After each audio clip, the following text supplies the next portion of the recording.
Good day, ma'am and sir.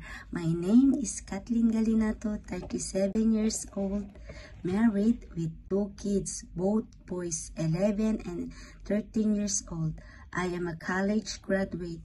My first job is in Hong Kong. I work with co-helper.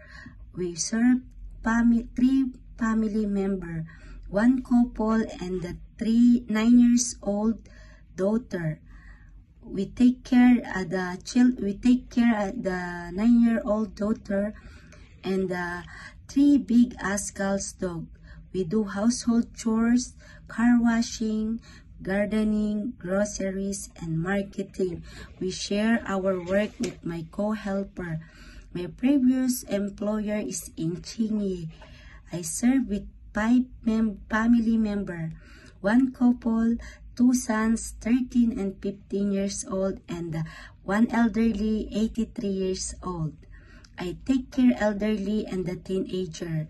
I do also household chores, marketing, groceries, and car washing. I serve with them 4 years and 11 months. The reason of leaving is they migrate overseas. My present employer is in Taiwan.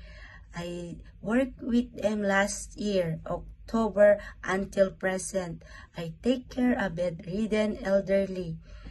But my popo passed away already, so I'm finding a new job. I'm still finding a job to support financial for the study of my 2 sons for their better future. If you hired me, ma'am and sir, I will treat your family as mine, and I will continue working on your family not only 2 years, but as long term, as long as you like my service. Thank you, ma'am and sir.